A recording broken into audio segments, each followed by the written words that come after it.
really his heart reached out to the labor. When I went there in 2005, I think, I went and visited Nirupama at the High Commission there.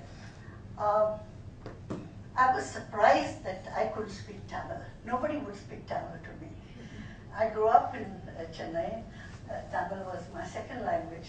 But when we were children, we used to all speak Tamil to the labor there. But when I went there, nobody would respond to me in Tamil. I was frightened to speak in Tamil. In Colombo, particularly, they respond only in English. So I sort of felt that there was a big divide, and it was sort of, they covered over the resentment of it. And of course, they always felt that Nehru cared for us, Shastri let us down. There was a feeling that, that's what the Tamil academics said to me, that they did not really approve of the agreement that Shastri and Srima was.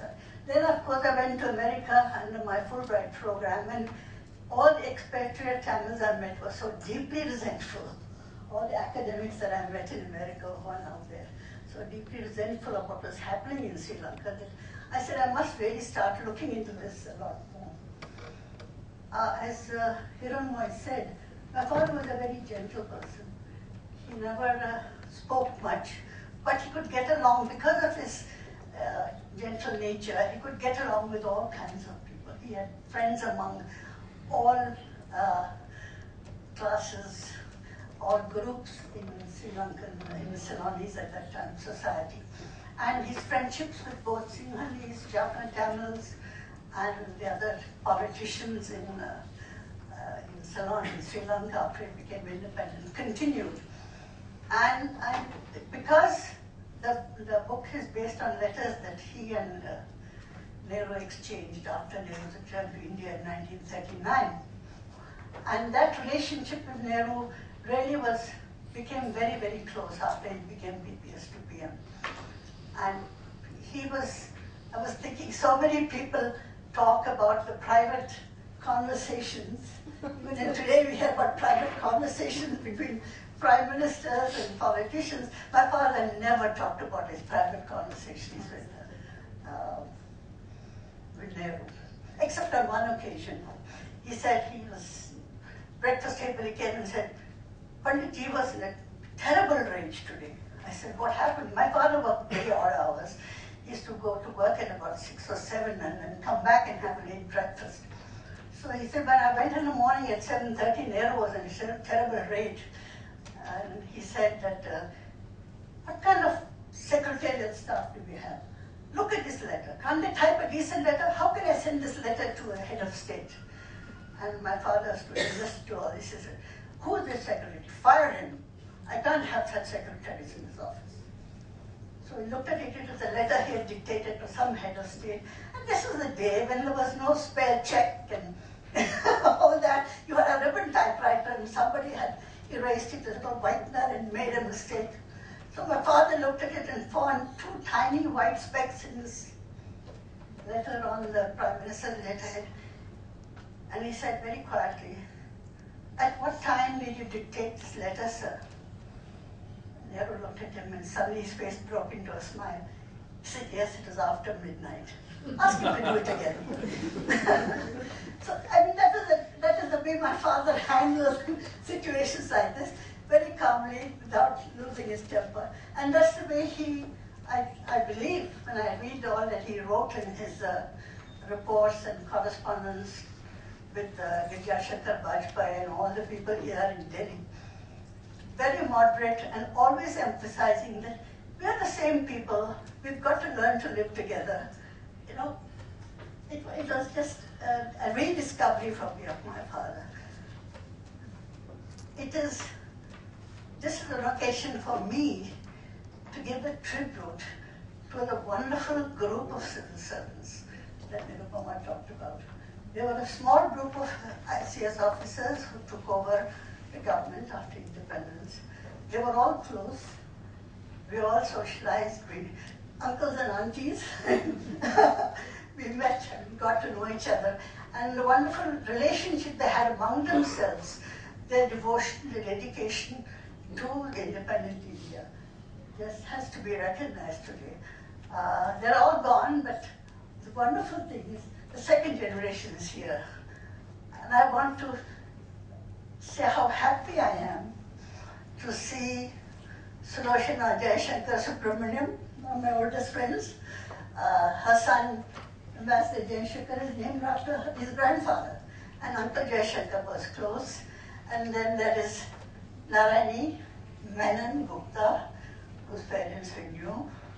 And there is Jaya Chetur Jetli, whose parents were my uncle and auntie. And let me see.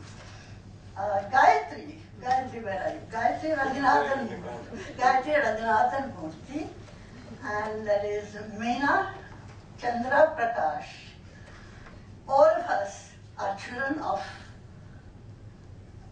people who were good friends, and we as children, we have inherited a legacy from our fathers and mothers. I think we should give a tribute to them today and remember them with affection and pride.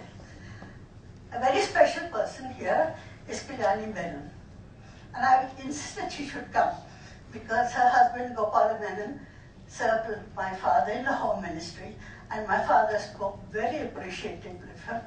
And I really am pleased that I can here welcome her and remember her husband with great affection on behalf of my father.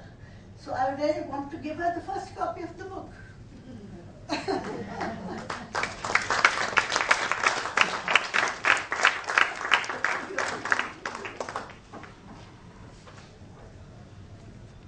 As I said, this book depends a lot on letters. We have stopped writing letters now. I am also quite addicted to the computer, but I've missed the letters. And when I still write on the computer, I write dear so-and-so, and I end it with regards, yours sincerely. Whereas the younger generation, my granddaughter included, would say, how are you? And I write back and say, fine, and she'll say GR8.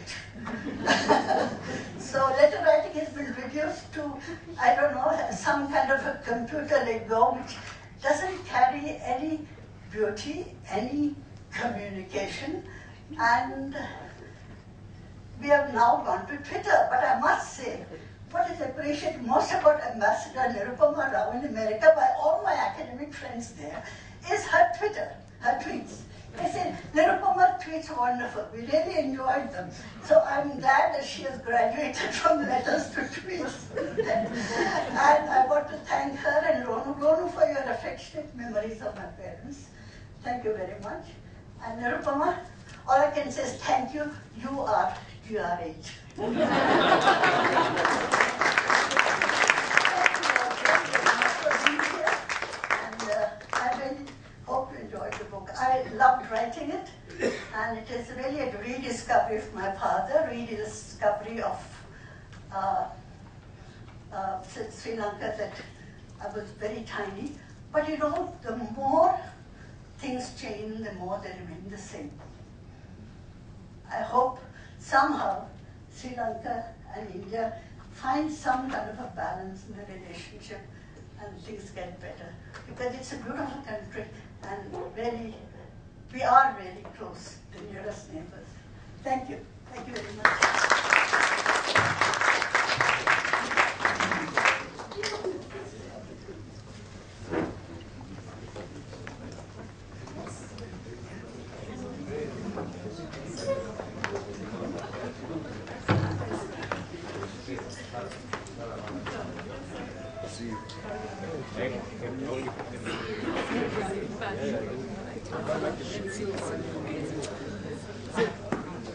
Sorry, I'm not trying to get in the way. Come. Oh, no, no problem. Sorry. Thank you.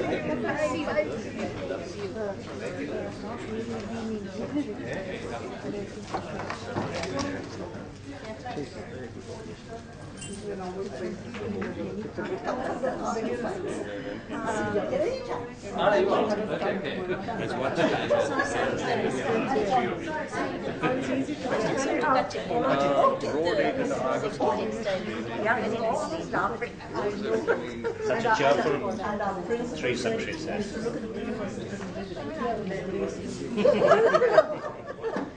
You're laughing. You found so much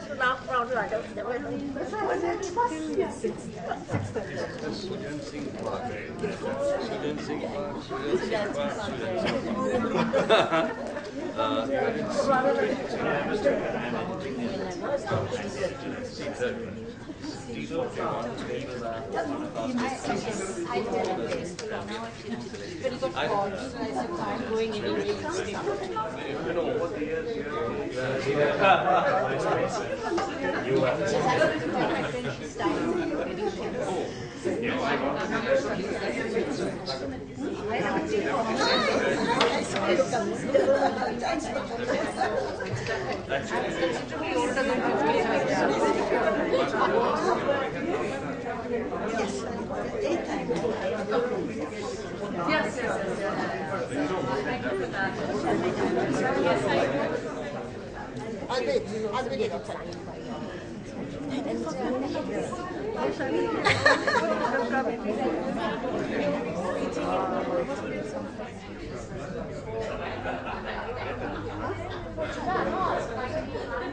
Sunil, I'm just giving it. He's taking a picture of it. Okay. Very nice. Very nice. All right.